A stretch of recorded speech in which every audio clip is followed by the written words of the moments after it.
And welcome to a very special episode of Chai Talk with Brutality for the Left Hook Substack, where I have two individuals who will not punch each other in the face. I have Jeremy Ben Ami, who's the president and founder of J Street, who is a proud Jewish American, and we have Haris Tareen, a proud Muslim American, who's the vice president of MPAC, Muslim Public Affairs Council, also a former senior official at DHS. And the reason why it's so important, folks, is today both J Street and MPAC, and if you don't know those organizations, don't worry, we're going to talk about it, released a joint statement saying enough is enough. Folks, there's been a turning point, it seems, in the past week where many people who've been on the fence with what Israel and specifically the Israel regime has been doing in Gaza, which I call genocide, which Amnesty International refers to as a genocide, which Omer Bartov, Jewish American born in Israel, one of the preeminent scholars on genocide last week, the New York Times calls it genocide, war crimes. If you don't like the word genocide, war crimes, brutality, but people are seeing the photos of dead children, seeing the photos of starving Palestinian kids. Even now, then, so many of us have been saying this does not help Israel. This does not help Palestinians. This does not help Jews. This does not help Muslims. This does not help the United States of America, which both administrations, both the Biden administration and the Trump administration, has been complicit with aid, with funding, with diplomatic support. Enough is enough. Like, how long will this go on? And you had Israeli military recently contradicting the Israel government's claim, that Hamas is stealing the humanitarian aid, and the Israeli military is like, actually, we haven't seen that. And what we have seen, sadly, in the summer is the Israeli military IDF shooting at unarmed Palestinian civilians who have been starving trying to gather at aid distribution sites. What we have seen and heard is people like Netanyahu and Ben Gvir and Smotrich, the people who make up his cabinet, the most extreme cabinet in Israel's history, openly saying genocidal things. The security cabinet saying, yeah, we're going to occupy Gaza and just move these Palestinians to the south. That's ethnic cleansing. You even had Yair Lapid, who was prime minister for 6 months previously in Israel, saying that Netanyahu's plan of creating this city for Palestinians was a concentration camp. You had previous Prime Minister Ehud Olmert, who wrote an op-ed saying these are war crimes, right? And then you had yesterday Angus King, independent senator from Maine, who caucuses with Democrats, just really with a blunt statement saying, I can't see more starving kids, no more aid to Israel. This has to end. And so many Jewish American leaders, folks, have been saying this as well.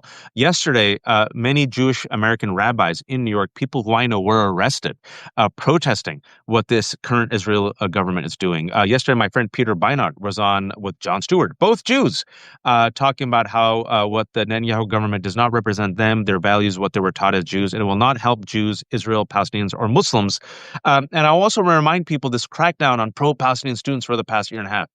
Many of the people who were joining the Palestinian students, in fact, many of the leaders, were Jewish students saying not in our name, that we should end the war, end the occupation, release all the hostages, and find a better way forward. And as I was telling Jeremy and Haris, I wanted to mention that many of the hostages family members who I've interviewed for the past year has said that Netanyahu and his regime are not interested in the hostages' lives. They're the ones protesting the Netanyahu government. And so today, with all this news coming out, with UK saying, okay, we're open to Palestinians receiving their statehood, France saying that we have Jeremy and Haris together, their organizations have released this statement, enough is enough, that I think is very powerful. I'll yield the floor to you, Jeremy, to introduce yourself and J Street for those who don't know, and what was the impetus behind today's statement?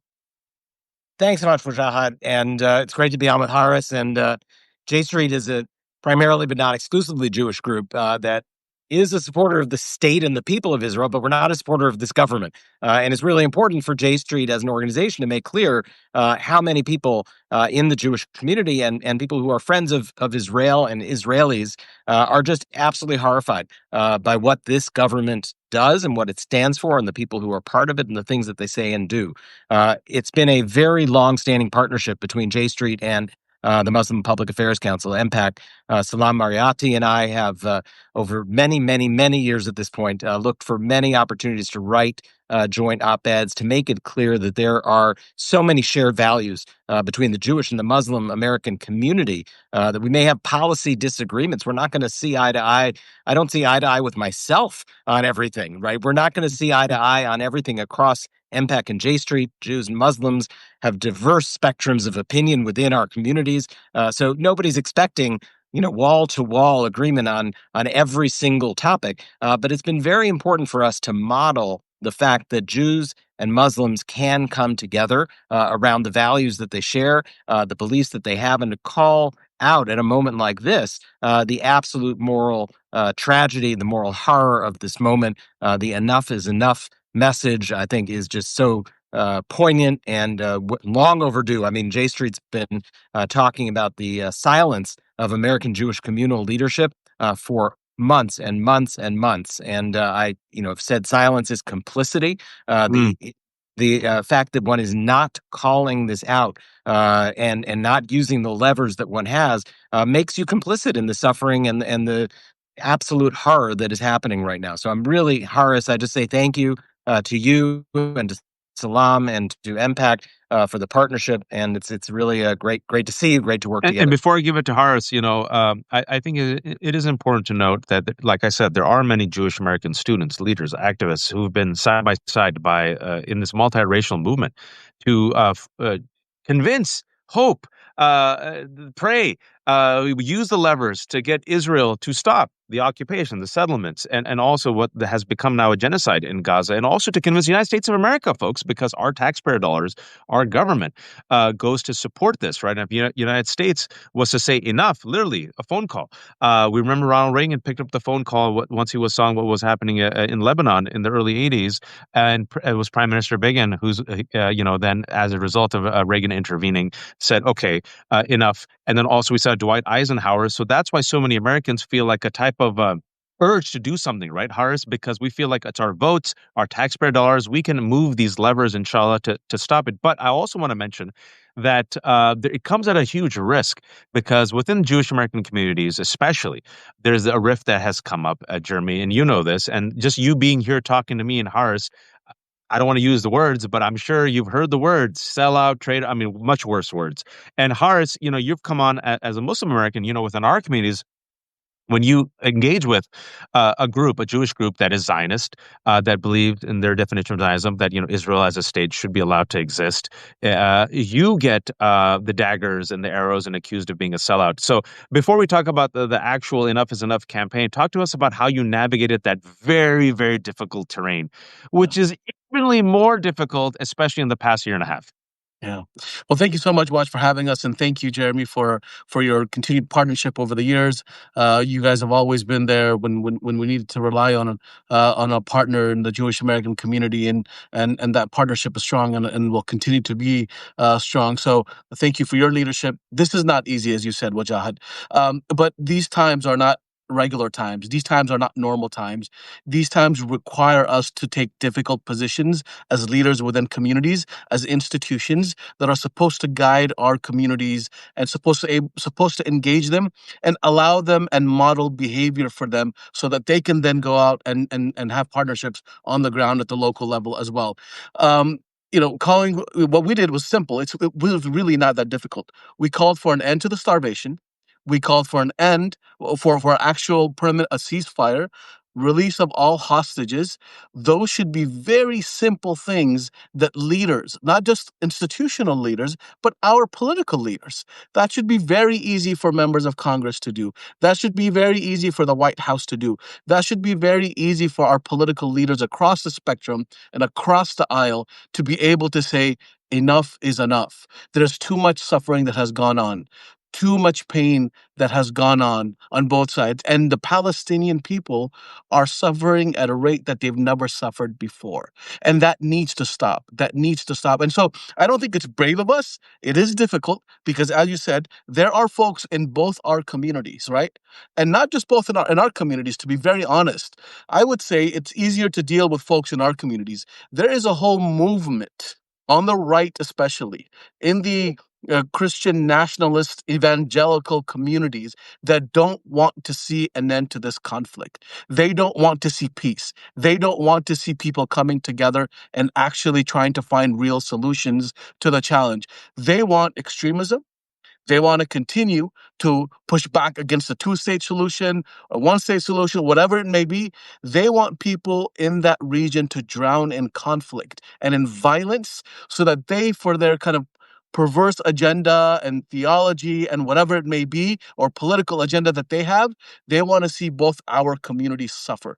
And I think what we have to do is push back against that extremist agenda, because what it is, it's a supremacist agenda.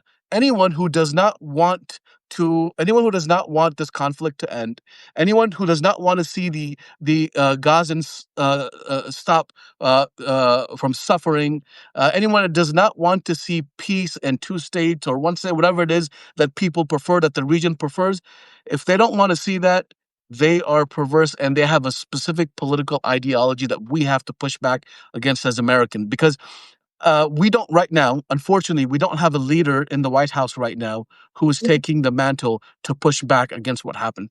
I was talking to someone about this. I was talking to my kids about this. They were asking, in previous times when there was difficulty or there was a conflict between the Palestinians and the Israelis, between Hamas and between the Israelis, between whatever group that made the PLO and the Israelis, they say, was it always like this when nobody stepped in to mediate? I said, no. I mean, even if we didn't agree with the mediation of President Bush or President Clinton or President Obama, whatever it may be, there was some type of leadership that tried to bring people to the table, that tried to bring both sides to the table, that did not allow the suffering to be prolonged. We don't have that right now. And so what we need to do, we don't have that from a political leadership perspective. So we as civil society groups, we as leaders, as faith communities, as civil rights communities need to come together and model that behavior for folks. Jeremy, I'm going to go to you for a second, but you mentioned, Horace, for people who don't know that, was Zionism, Christian Zionism. The largest Zionist group in America, folks, for those who don't know, is Christians United for Israel. That is the largest Zionist group in America, led by Pastor Hagee out of Texas, white evangelical Christians who are part and parcel of the MAGA movement. And folks, if you follow Pastor Hagee and you follow some of the allies, lo and behold, they ain't really fans of Jews or Muslims or Palestinians, right? According to their narrative, they believe that Jews must control Jerusalem as a precondition for the second coming of Christ.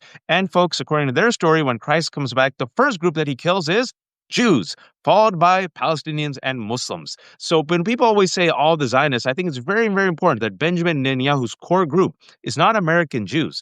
Benjamin Netanyahu's core group is white evangelical Christians. Mike Huckabee, there's a reason why Mike Huckabee is the ambassador to Israel right now. There's a reason why when I went reported on the settlers, I went to a big settlement in the West Bank, and Pastor Hagee's name was adorned on a state-of-the-art gymnasium. I'm like, look at that. Jeremy Ben-Ami's name wasn't there, it was Pastor Hagee. And you also mentioned the word fascist. I think it's very important, and that's the word we should use, fascist and supremacy.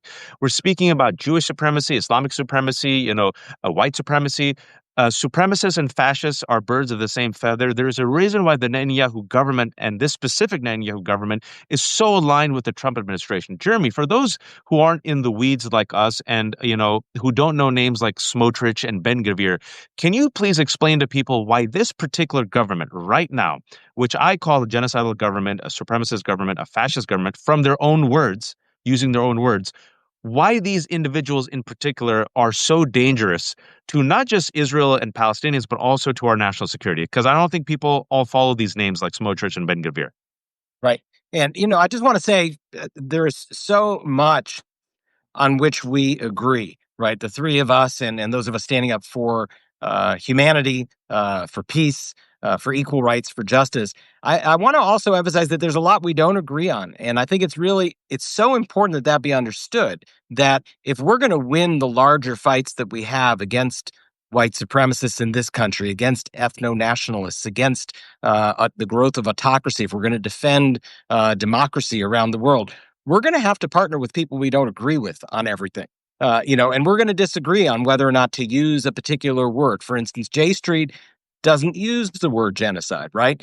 We are a group that will say we are Zionist. You all may, yourselves not be Zionist. That's totally fine. There's going to be things we don't agree on. And it's just so important to model that in this larger fight, where we're really fighting for our lives and we're fighting for this country and we're fighting for democracy and we're trying to protect people all over the world, we've got to build bridges and we've got to build coalitions and we've got to be comfortable with discomfort. And we've got to understand that we are not going to see eye to eye on everything. And I am totally fine with that, and I hope that's part of what we're modeling here. So to answer your question, one of the reasons why J Street is where we are and what we do is because of the fear that we have of the very people that are in this government of Israel and what they mean for Israel, what they are doing to Israel, right? I understand what it's happening to the Palestinian people, and I understand the horror of Gaza and the West Bank. And, we can talk about the West Bank separately in another part of the conversation. But what is this doing to the Jewish soul when you have a group of people who are, as you said, supremacists, Jewish nationalists, people who believe that God has given to only them the right to have a certain piece of land and to control. And that goes counter to everything that I teach my kids about what it means to be Jewish, right? The very essence of Jewish morals and ethics that have been handed down over the centuries are violated by the people in this government. And you mentioned the names Smotrich and Ben-Gvir, and it doesn't matter what the specific names are, as you said, but there is a philosophy that is about 10% of the votes in Israel. This is not 90%, right? This is a minority. They have 10% of the votes. They have way too much of the power in this government, but their philosophy is a philosophy of Jewish supremacy, and it is of the entirety of the land was given to us by God, and nobody else should live here, and nobody else should have any political rights here. That runs counter to Jewish morality. It is not good for Israel. It is not good for the Palestinians. It is not good for Americans. And no matter what our belief set may be on some of the issues we're going to discuss, we can agree that anybody of any religion and any nationality who has that kind of a supremacist attitude is counter to our shared values. Can I ask you Yeah, a quick and I think follow-up? that's This is not a if I can add to that, Wajahat, Yeah, to what sure. Jeremy just said. We actually started the statement that we did together that we published today. We actually started the statement by saying exactly that. We're organizations and communities with differing historical narratives, right? Policy prescriptions, political analyses, and solutions even to the problem in the Middle East. We completely maybe disagree on much of that. And as Jeremy said, J Street doesn't use the word genocide. At MPAC, we use the word genocide. I mean, there's these differences that exist, but it's really important. And I'll tell you why it's important, because the American people need to know that there can be a solution to this conflict. Right. And they need to know that there's a way out of this. Because if they don't, what will continue to happen is those extreme voices will continue to win out the day. The extreme voices of supremacists here in this country, the white supremacists, the Christian nationalists, and the supremacists in Israel and in the region, they will continue to win the day. They'll continue to provide the solutions. They'll continue to put forth the policy prescriptions.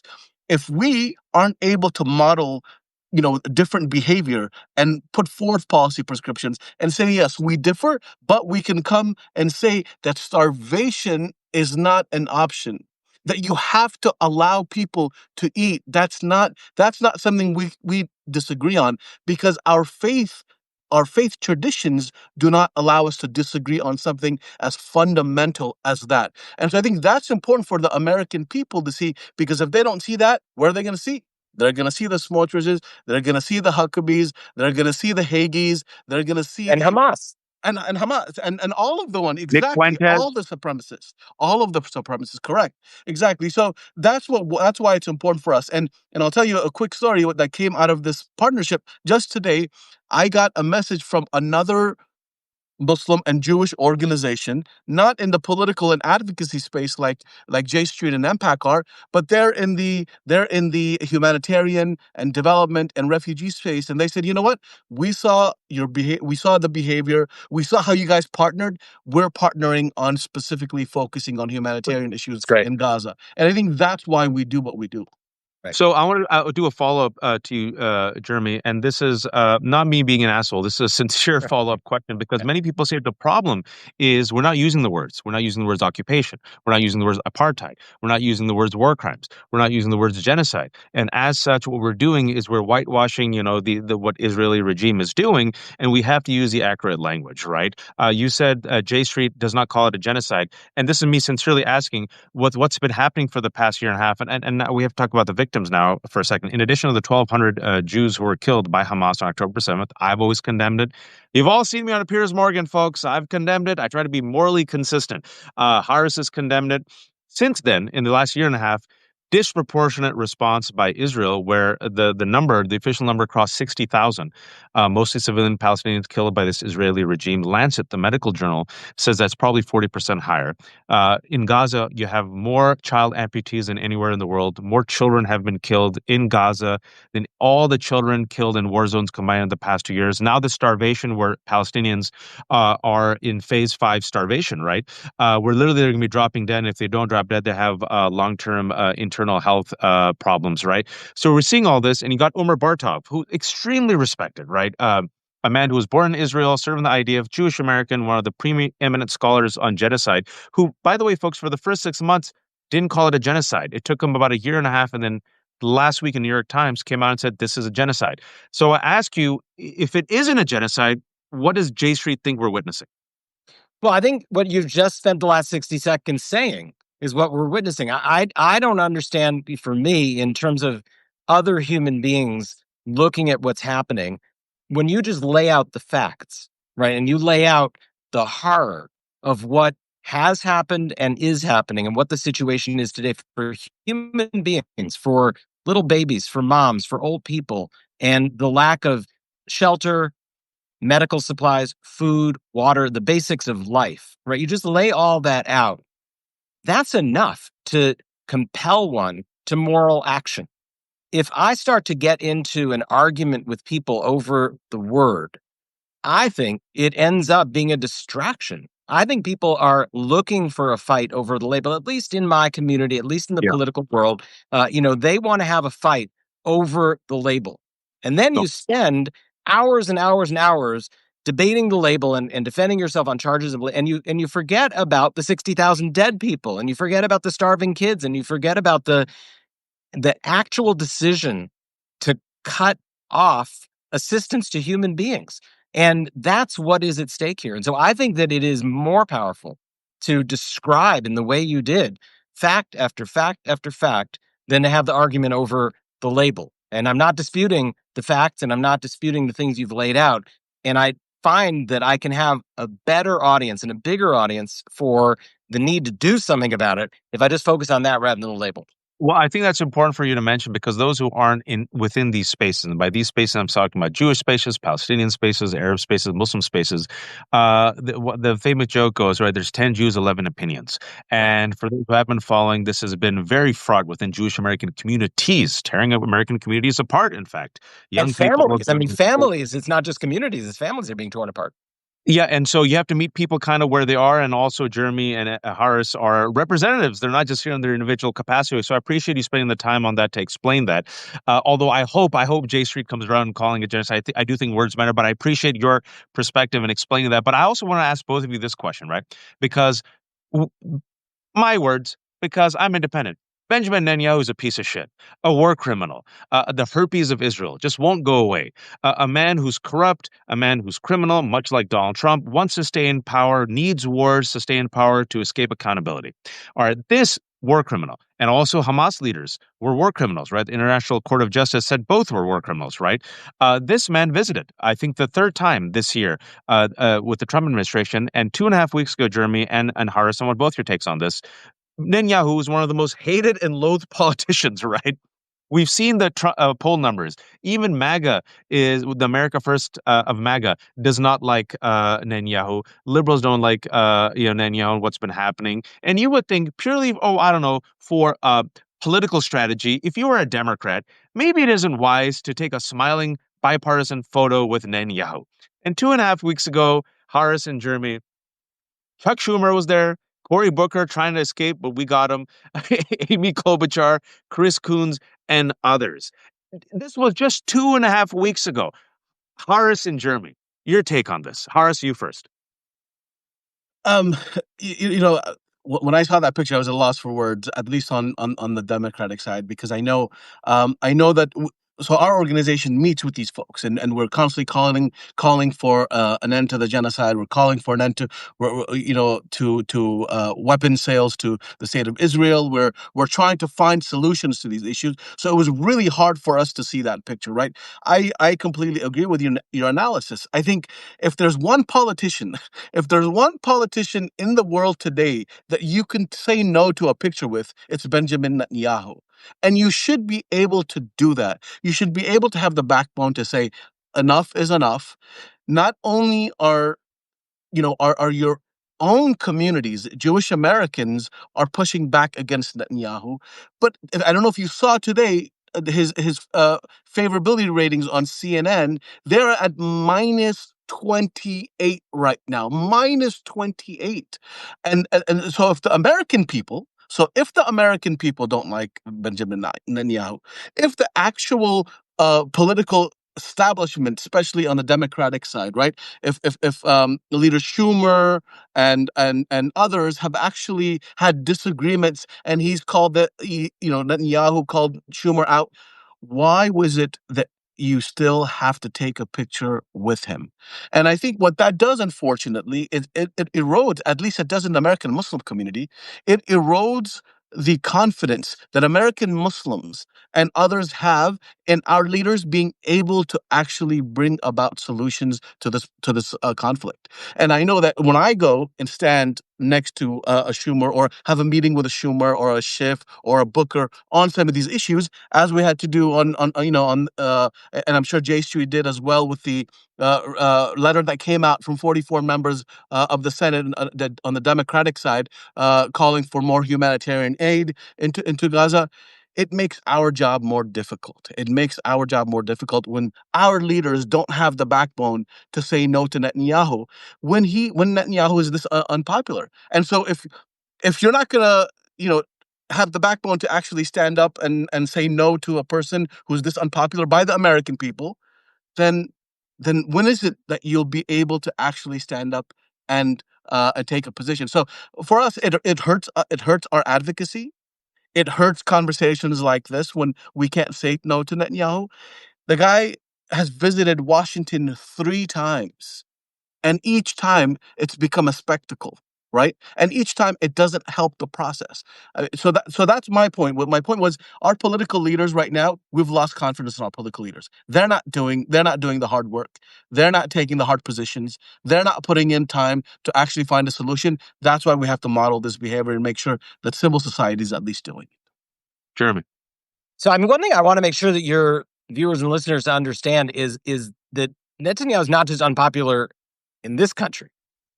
He is so deeply unpopular in Israel, right? That 76% of Israelis want him out as prime minister, right? This is a man who and his government tried to take apart Israeli democracy prior to October 7th with what in my community was called the judicial coup, as they tried to put an end to judicial independence within the Israeli system. And then on October 7th oversaw for us, for friends of Israel, for Jews, for Israelis, the single greatest tragedy that our people have experienced in the last 70 years. And there was a security failure, an intelligence failure, a failure on every scale, strategic failure, all his responsibility. He's on trial for corruption. Every decision that he makes, it was reported in a major piece in the New York Times just a couple of weeks ago, is driven by political calculation. And the Israeli people understand that. So the reason why he's in Washington 3 times over the course of these last 6 months and giving interviews to American journalists is because he's not giving any interviews to Israeli journalists, and he's not dealing with Israel. And I want people to understand that this is a man who is out of step with his own country. And American Jews have a unfavorable view of him. Americans as a whole have an unfavorable view of him. And Israelis want him out. And I just want to make sure, again, I'm looking for the bridges we can build here, that it isn't a united country that is all Netanyahu, all these extremists. It's a very strong group of people in Israel who want a different direction for Israel as well. And for those the 800 people are joining us, it's increasing for for those who are joining us right now, we also mentioned it's important is that Netanyahu's base in America is not American Jews. Most American Jews voted Democrat. Jewish American women understood the assignment. I think 89% of them voted for Kamala Harris, only bested by black women. Thank you, Jewish women and black women. Netanyahu's base in America is MAGA and white Christian evangelicals. Well, probably not MAGA anymore because America First, there's a splinter, but it's white Christian evangelicals.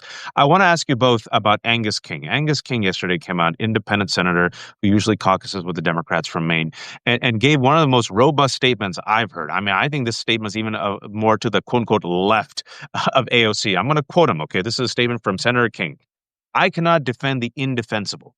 Israel's actions in the conduct of the war in Gaza, especially its failure to address the unimaginable humanitarian crisis now unfolding, is an affront to human decency. What appears to be deliberately induced famine among a civilian population, including tens of thousands of starving children, can never be an acceptable military strategy, while clearly justified in responding to the horrific attack by Hamas on innocent Israeli citizens. That tragic event cannot, in turn, justify the enormous toll on Palestinian civilians caused by Israel's relentless bombing campaign and its indifference to the current plight of those trapped in what's left of Gaza. I in no way accept or condone the actions of Hamas, but recent events have placed a moral burden on Israel to ameliorate the current crisis, a burden it has thus far totally failed to meet. For these reasons, I am through supporting the actions of the current Israeli government and will advocate and vote for an end to any U.S. support whatsoever until there is a demonstrable change in the direction of Israeli policy.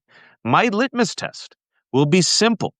No aid of any kind as long as there are starving children in Gaza due to the action or inaction of the Israeli government. Haris, first to you, your response. I mean, we talked about this earlier. I think Senator Angus. I mean, he had the moral backbone to actually say it and say it out loud. And I think that's what we need, all of us. So that's why we put out our statement together. That's what we're calling Americans to do. I think there is this place where we now feel that we need people of moral conscience, people with a conscience, to come out and say enough is enough. This is not good. Not only is it not good for the suffering of the people of Gaza, for the Palestinians, and in the West Bank, because there's so much happening now in the West Bank. And I think Senator King, one of the things that pushed him was also what's happening in the West Bank, and the killings that are taking place on a regular basis, and even Americans who are being killed, Palestinian Americans who are being killed in the West Bank by settlers. So I think what he's calling to, and this is what we've been trying to call to, is the moral conscience of Americans, of our leaders, of the international community, to say this is enough. This is not good for the Palestinian people. This is not good for the Israeli people. This is not good for the Israeli people because when Israelis are traveling abroad, this is something that haunts even Israelis, right? This is the challenge. We're seeing the rise in anti-Semitism, not only in this country, but around the world. So I think anyone with a moral conscience, and this is what Senator King was talking about, this is the time to speak up. This is the time to actually say enough, no more aid, no more until there's a settlement, until there's humanitarian aid that goes into Gaza, opening up the corridors. I think this is really important. I think it was a powerful statement from him. At least it showed us and it signaled to us that we can continue to advocate on this path. Jeremy, I do not know what J Street's response was to that statement. So I want to ask you your response and your organization's response to Senator King. Yeah, no, we welcome the statement. And I talked to Senator King actually about it both before and after. As you may have noted as you read it, the words were chosen very carefully. And in the way that I was saying it, it was a descriptive of the moral horror of what's happening without ever, applying labels that would get into a whole argument about the label. And I think it had all the power it needed to have. And I would love to see it from the 99 other senators, right? I'd like to see it from all 435 members of Congress. And again, he's not saying the United States should not support the state and the people of Israel and it should withdraw all aid ever. What he's saying is, I can't support this as long as this is what this Israeli government is doing, right? And that's a very precise thing that he's saying. And the United States doesn't use the leverage that it has in order to affect the policies and actions of the government of Israel. And we had that problem with President Biden. We have that problem with President Trump.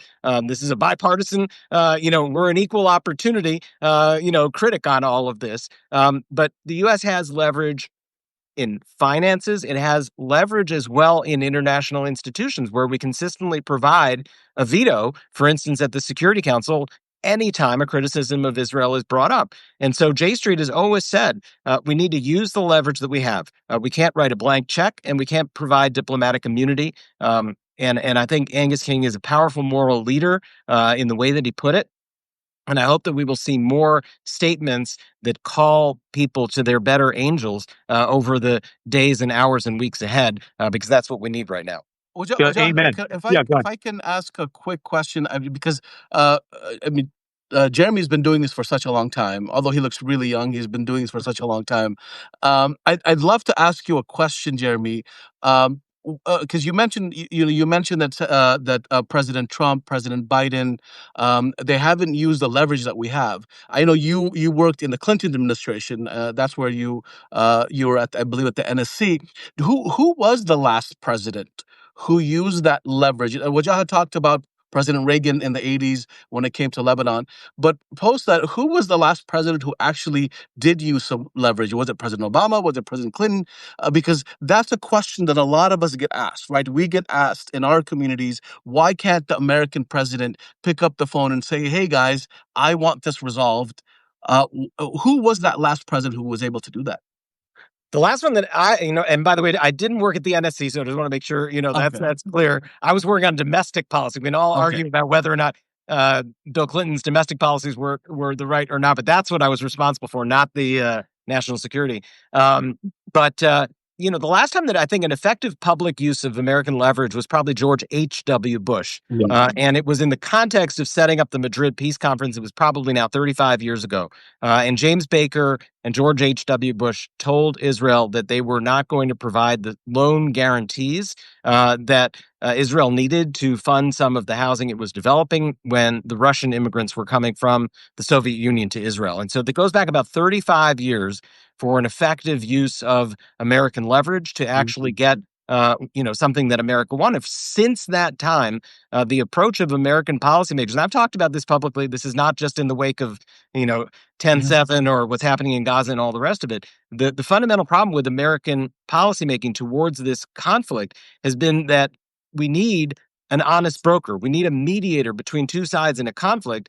And the United States has chosen to act as the lawyer for one side in the conflict. And what it tries to do is to persuade Israel to do things by just giving it more and more and more. And if we only hug Israel tighter, if we only give it more, then it'll have the confidence and the self-assurance to make the concessions that are necessary. And that has proven itself now over 3 full decades and more to be a flawed approach. And either the United States needs to start to act like a mediator and call the balls and strikes and be more even-handed, or it should step out of the way. And I think, you see Britain and France in what they have done over the last couple of days and the announcements they're looking to make in September about recognizing a Palestinian state.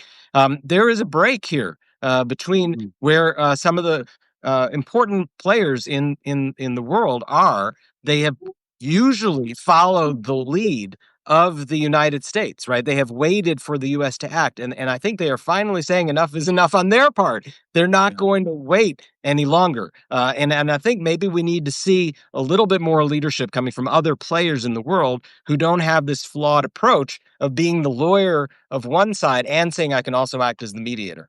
Because I was surprised. I was shocked that the State Department came out against the French and Saudi two-state conference that just took place. I mean, I would have never thought that the State Department would come out in such strong words against a two-state solution conference. So that really kind of rattled me. And the question for me was, is this administration giving up on the two-state solution? Has it already given up on the two-state solution?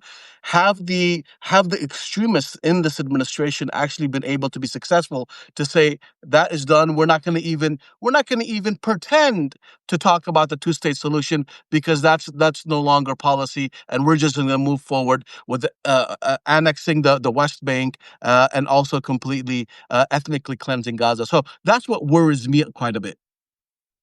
And you are so right to be worried. I mean, this is precisely the problem. I want to say two things, if you don't mind. I mean, I don't want to dominate the conversation too much, but one is this phrase "two-state solution." I assume that most of the people listening to this and in your audience generally, that is a phrase that so has passed its sell-by date. That you Yeah. just don't want to hear it anymore. And I think that that's true from the right. It's true from the left. I think we need new language about what we are looking for as our vision of how we get out of this. And the way that I have tried to talk about this in trying to paint a picture of how we can get out of this mess uh, is a much larger regional and comprehensive solution. And we call it a 23-state solution.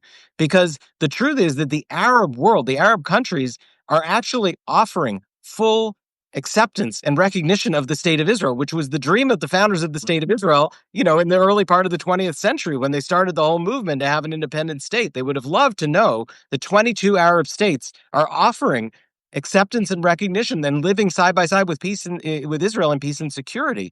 And that's what's on offer here. It's not just a two-state solution. It's a 23-state solution. It's a comprehensive approach. And so I'm trying to change the language that we are all using because I think two states is a concept that makes people's eyes roll. It makes their heads spin. You lose their concentration. And I think this administration can actually be attracted to that idea because they want to pursue normalization, right? They want to pursue this idea that the Saudis are going to recognize Israel and they love their Abraham Accords from 7 years ago. I think that they can be sold on a different vision.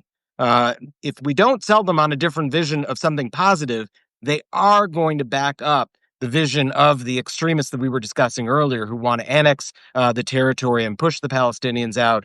And this is, clearly a direction this administration could go. We've got to give them something else to advocate for that's a win for them. I think it's clear, when you talk to Palestinians, and I've been there, I've talked to them. They don't talk about two states or one state. You know what they talk about? It's freedom. They Freedom say we just want and to be rights. free. We Right. want our children to have a future that we did not have. We want to have the freedom to work. We want the freedom to Right. have income. We want access to water. We want access to healthcare. We want access to equality and votes. One state, two state, whatever it is, you give it to us as long as there's a path towards self-determination and freedom. And many of the pro-Palestine activists and students, again, a multiracial, multi-religious group in America, have said what? End of the occupation, end of apartheid conditions, freedom for Palestinians, right? Return of the hostages. I want to ask you both about this, how difficult it is to do this work when certain former allies or individuals who claim to be, on the side of anti-defamation, or let's just call them the Anti-Defamation League, have decided to join what I call a white nationalist regime that traffics in anti-Semitic conspiracies, that uses legitimate concerns about anti-Semitism to attack free speech. Columbia University, Harvard University, crack down on pro-Palestinian activists, gives a pass to Elon Musk, who does clearly a two Zig Heils and says, oh, exuberant display, gives a pass to Donald Trump, who just, and I hate to use this word, but I had to because he said it, 79-year-old man who used the word Shylock. And we all know what that term means, especially in New York. And Donald Trump knows what it means. And he doubled down on it, gave him a pass. But we're perfectly fine celebrating the illegal detention of Mahmoud Khalil. That celebrated, that welcomed it, that openly welcomed going after, Rumeza Ostrich and pro-Palestinian students and Muslim groups, right? I'm speaking, of course, about the ADL. And the ADL, as we've seen, and some other, not all, and it's very important, some other, you mentioned this, some Jewish groups, some Jewish leaders, you want them to speak out more, Jeremy. And I want to make very clear, yesterday, folks, just yesterday, there were brave rabbis who got arrested protesting this Israeli regime in New York, right? There are Jewish students who got arrested along with Palestinians. There's Jeremy right here of J Street, along with Harris of MPAC. But, explain to us the danger of what groups like ADL are doing, not just to their own reputation, but to actually Israelis, Jews, and Palestinians. And Jeremy, well, I'll go to you first, Haris, Yeah, because let me take this your first. I don't ADL want Jeremy to attacked have you. to take this first. No, because I know Haris ADL attacked you in the past, and even then, you said, okay, if there's an opportunity to work with you under new leadership, you still worked with them, and then they still threw all of us under the bus as well under this new leadership. Haris.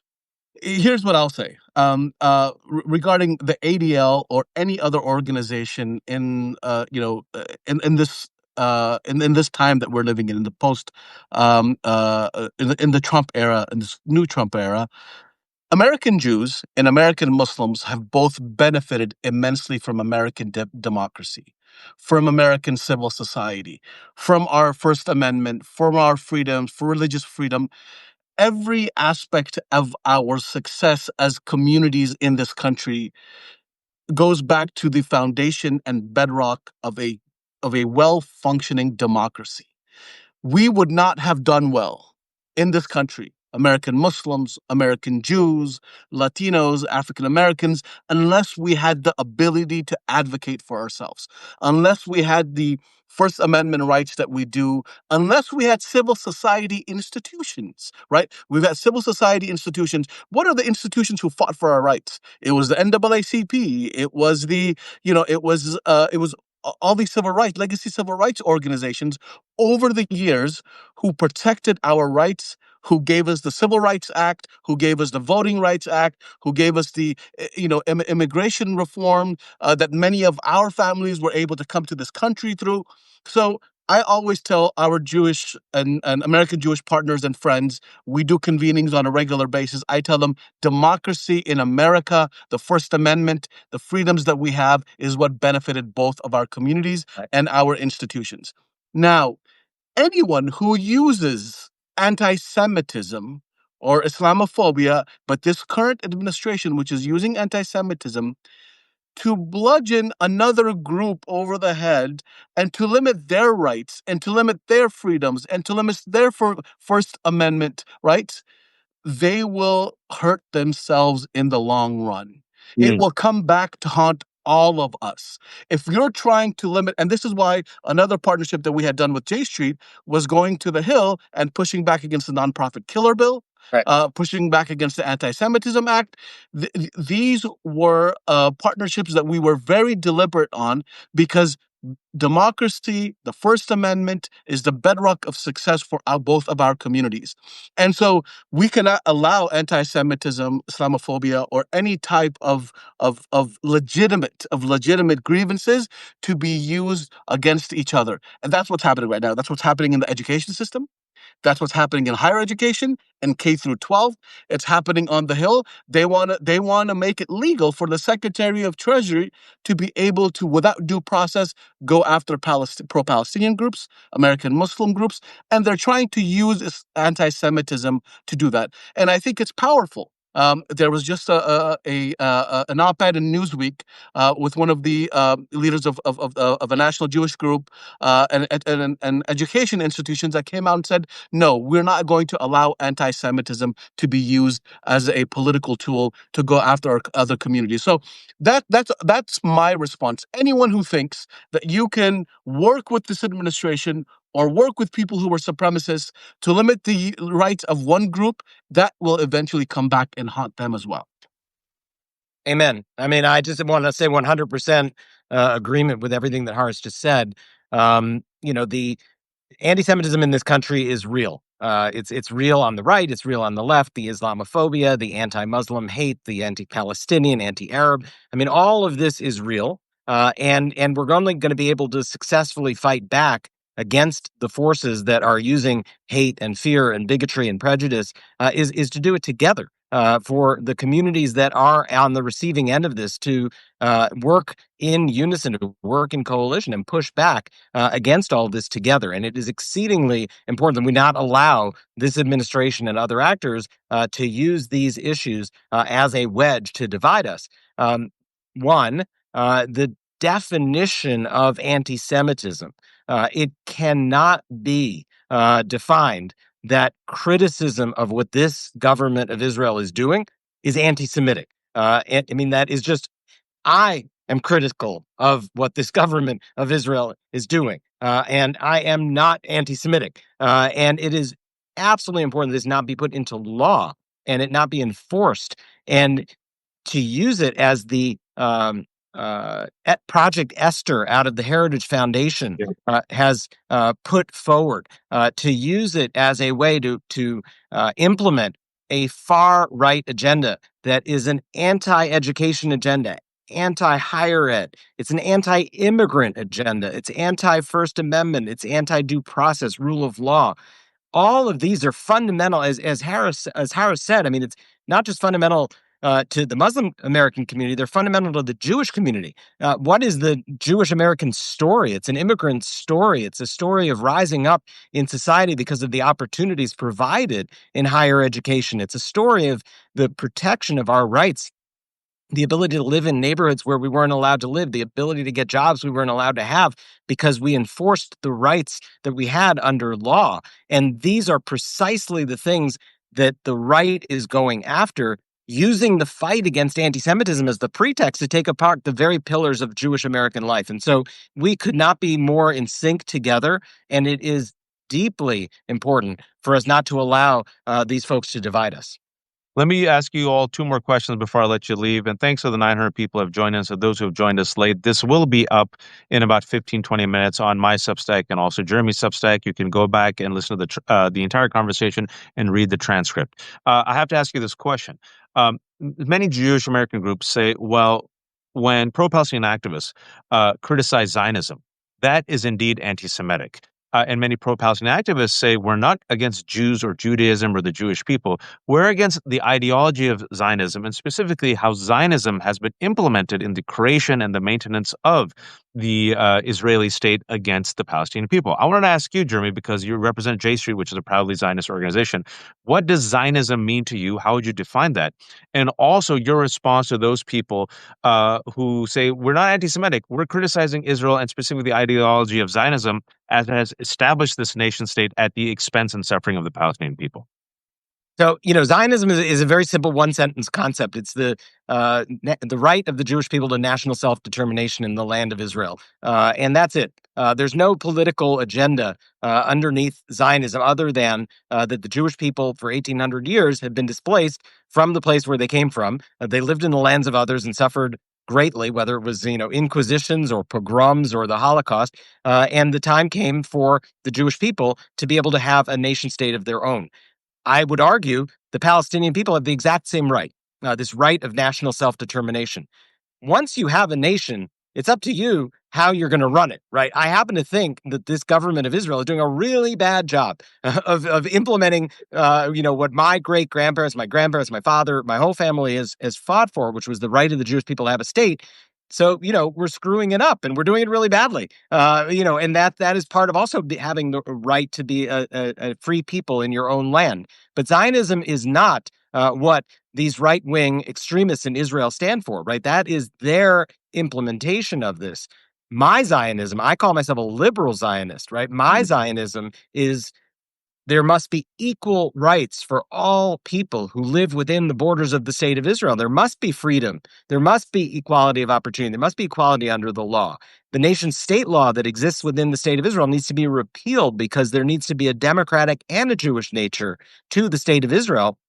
And all of this is only possible if there's a state of Palestine. There just has to be a place where Palestinian people also have the right of national self-determination. And they have the right to then screw up the state just as well as the Jews just did when they've had the state for the last 75 years and have screwed up the way that they're doing it. But that's all there is to Zionism, the right of the Jewish people to a national home of their own. Horace, I have to ask you this question because many pro-Palestinian activists for decades, as you know, say we're not anti-Jewish, we're not anti-Semitic, but we are against Zionism, which is an ideology of supremacy, which has given Israel the right, if you will, or the mindset that they will get their land, their statehood, but at the expense and the shattering of the Palestinian people. And even before October 7th, there was occupation. Even before October 7th, there was the expansion of settlements. Even before October 7th, there is a system of apartheid in West Bank. Not my words, but Desmond Tutu Netayahu's words, Jimmy Carter's words, also Amnesty. I've gone there before, where there's two unequal systems for two different people, where the Jews in West Bank live under Israeli law and the Palestinians live under military law. So for us, Zionism has always been, even pre-October 7th, an ideology of occupation and suppression. And you see, when it comes to words and language and why words matter, and I'm glad, Jeremy, you talked about it, how it's so important within your communities. You see this as a major tension, even within our groups, whether it's liberal Zionists or pro-Palestinian activists, right? When it comes to Zionism, that's like, oh, you're anti-Zionist, I can't talk to you. From the perspective of Palestinian Muslim Americans, and of course you cannot represent all. But by the way, Haris, you're representing 1.7 billion Muslims and all Palestinians, even not Palestinian. Jeremy, you're representing all Jews of all Exactly. time right now, right? But talk to us about the criticism of Zionism, and why so many pro-Palestinian activists and even many Jews are saying, I'm not against the Jewish people, I am against Zionism. Listen, it goes back to occupation, right? What was that quote? It's the occupation, stupid. This is what it was, right? So even prior to October 7th, um, when a people are humiliated, are subjugated, when a people are not allowed to have a right to their land, to their water, or to their air, right? It's not just the land or water. It's not no right to your land, to your water, to your air, to everything that is around you. If you can't even fish beyond a certain point, a couple of miles out off of the shore in Gaza, if you've seen subjugation and humiliation of yourself, of your father, of your mother, of your grandparents, of your great grandparents now, there is generational occupation trauma, and generational hurt that has happened with the Palestinian people. My son-in-law is Palestinian, right? My son-in-law is Palestinian, and my son-in-law was born here in the United States. Yet that is so real for him, because every time he interacts with his parents, when he interacts with his grandparents, when he interacts with his family, it's occupation that is a front and center of everybody's experience. And so when you go through that humiliation, when you go through that process, you at that point, everything that you know about the other, unfortunately, is through that lens. It's through that lens of occupation. And so what is important, right, for all of, especially for us, so you talked about language and you talked about terminology. It's beyond the language and terminology. It's knowing that people are deeply suffering and have deeply suffered for generations. And unless we start to address that, which the root of it, which is occupation, unless we address that, you can use any label, but that hurt, that trauma, that difficulty will not go away. I want to ask the final question. I thank you both, and I think the nearly 1,000 people who have joined us, I don't know if you've been following the comments, they're deeply appreciative of both of you and your perspectives, and modeling this type of tough conversation, coming out with the statement, enough is enough. J Street and MPAC partnered together and came out with this statement, enough is enough. When Jeremy and I have this up on our Substacks, hopefully within half an hour or later tonight, I'll link to it. But the final question I have for you is Zoran Mamdani. I'll go to you, Haris, and I'll go to you, Jeremy. When Zoran becomes mayor, apparently the latest poll came out that he's at 50%. Cuomo's at 22%. Silva's at 13%. Adams is at 7%. Will he make everyone eat halal meat? And will there be the adhan, the call to prayer, at the end of every subway station? I love halal meat, so I hope that every restaurant in New York City has a halal meat option. No, I'm just messing. No, Listen, I'm joking, but we're seeing it playing out with Duran Mamdani. We just saw yeah, Lauren yeah. Loomer yesterday. The shooter was not an immigrant, not a Middle Eastern, not a Muslim. The shooter was a completely unwell man from Nevada. And before any evidence came out, she blamed Muslims and Middle Easterners, and then somehow she tied it to Zoran Mamdani. And then she said, "This is what happens when Muslims and Middle Easterners get elected." And you see the double standard always, not just with Mamdani, but also with Ilhan Omar and also with Rashid Tlaib, and before that, Keith Ellison. And there are also many Jews who are afraid, right? They're like, Zoran Mamdani is going to be elected. So, your take on this, and then I want to go to Jeremy, because most likely right now it Yeah. seems like he's going to be the next mayor of the of New York, and it isn't. The main reason is due to his message on affordability. But continue. Right. Yeah, and so the point is here again, going back to extremists and supremacists, who are the ones who are injecting this conversation into the New York City mayoral race, right? Who are those individuals? It's the extremists on Twitter. It's the Bill Ackmans. It's the Laura Loomers. It's the Sean McGuire's. It's all these individuals who have made the New York City mayoral race about a foreign policy issue. When the person's position is his policy prescriptions for New York City are specifically about New York City. Now, you want to ask questions about anti-Semitism. That's perfectly fine. You should ask questions about anti-Semitism and the rise of anti-Semitism and Islamophobia and xenophobia and so much in anti-immigrant sentiment. I mean, what's happening in New York City and Los Angeles and Chicago and San Francisco around the country? We're having people picked up by masked agents, right? Agent. We're not talking about close to fascism, but we're making the New York City mayoral race about a foreign policy issue. It is the extremists who have injected their narrative into this race, and we have to push back against that because what the majority, of young Jews in New York City, the liberal young Jews are voting for Mamdani. They voted for Mamdani, right? Yeah. And young Muslims as well. And so I think that's why it's so important to push back and say it is the extremists who are injecting this conversation into the mayoral race and making it about Israel, where it should be about New York City and it should be about affordability. It also should be about the pushback against fascism and the ICE agents picking people up off of the streets. So that's what this mayoral race should be about. But it's the extremists injecting foreign policy and the Israel issue into the race. Jeremy, J Street's take on Mamdani. So, look, we are a national group that deals with federal politics. We haven't waded into the mayoral race. I'll say that, I lived in Jerusalem in the 1990s, and my bus blew up, my cafe blew up, my market blew up. Intifada is a word that has real, meaning to me. In a way that I experienced it. I experienced Intifada not as a rising up for freedom. I experienced it as a wave of terror that killed friends and blew up places that I knew and loved. And so I think again, it goes back to language, right? And it is important to hear how those of us in the Jewish community with real lived experience of Intifada, how we experience that. And I hope that a good mayor of a Muslim background who is sensitive to other people and who has the right value set is going to be able to help to bridge some of these unbridgeable divides over some of this stuff and show the sensitivity to each community that I think is going to be necessary so we can begin to have these dialogues more often across the divides.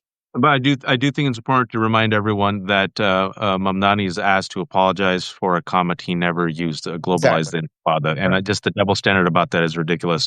But I also appreciate you telling us how some within the Jewish communities, when they hear the intifada, it lands differently, right? And Zoran Mamdani has been meeting with Jewish leaders and I appreciate that. What I also really appreciate, I think this is why I love New York, this is why I love America. Zoran Mamdani, a son of immigrants, a Muslim American, who's actually born in Uganda, is most likely going to become the next mayor of New York City. And he teamed up with Brad Lander, another proud Jewish American. They both cross-endorsed each other and pushed Mamdani over a sexual predator and a corrupt individual, Cuomo.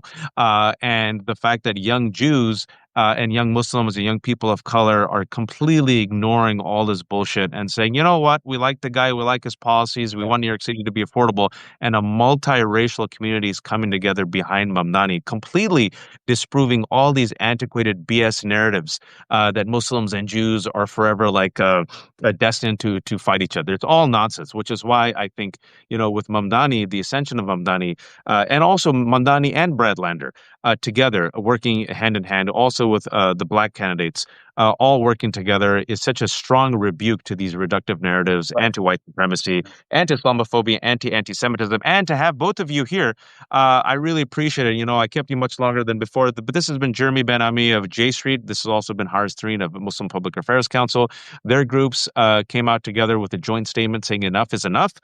They disagree on certain things, but they agree on more than they disagree, and they agree that this I call it a genocide. You could call it war crimes. You could call it barbarity. You could call it indecency. You could call it just terror. You could call it violence of the Israeli regime against the Palestinians must end.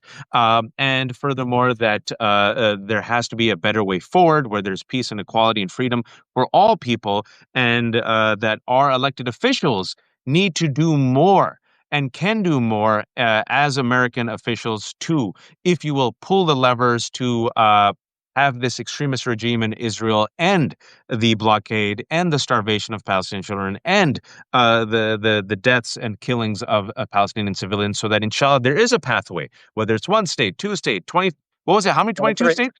23 states. 23. Whatever the people agree with, that Palestinians and Jews in the region can be free and live with peace and security. Final word to you, Haris, and then final word to you, Jeremy.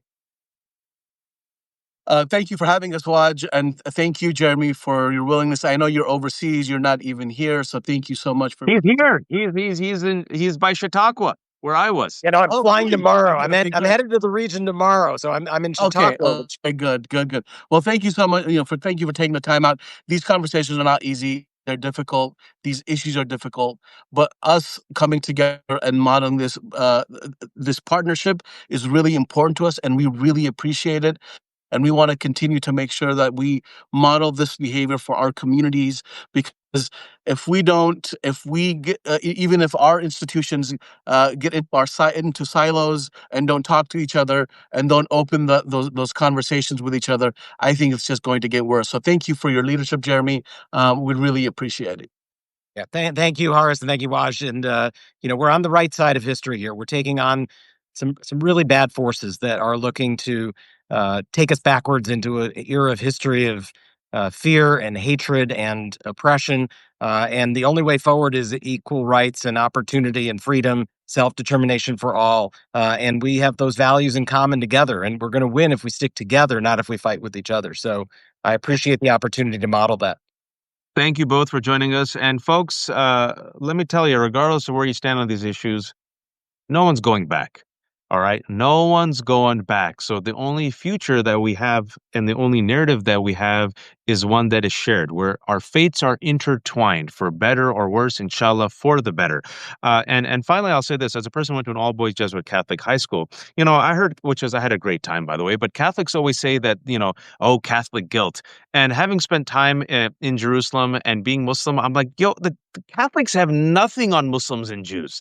Like, we would crush them in the guilt off. Like, what are you talking about? This is a narrative that has to change in America. Oh, Catholic guilt. I'm like, it's there. But have you seen Jewish guilt? Have you seen Muslim guilt? Come on, man. Folks, thank you all for joining The Left Hook. This has been a great conversation. If you are not a subscriber, please subscribe. I have no paywalls because I'm a terrible capitalist and my immigrant dad cries each time. It's all free. If you can be a paid subscriber, please do. Jeremy also has a Substack. We're trying to convince Harris to get a Substack. For those 1,000 people, there's over 1,000 people who joined us three nerds, these us Semitic nerds, as monotheistic nerds on this conversation. We're going to have the entire conversation up. I strongly recommend you listening it from the start, and it'll be a full transcript.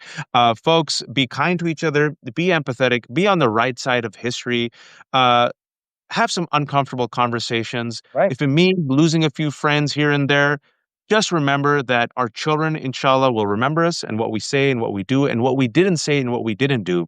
And it's good to be on the right side of history and inshallah one day be a hero in our children's history books instead of the villains. Take care of yourselves and please, oh please, don't be a fascist. Take care. Shalom and assalamu alaikum, everyone. Thank you.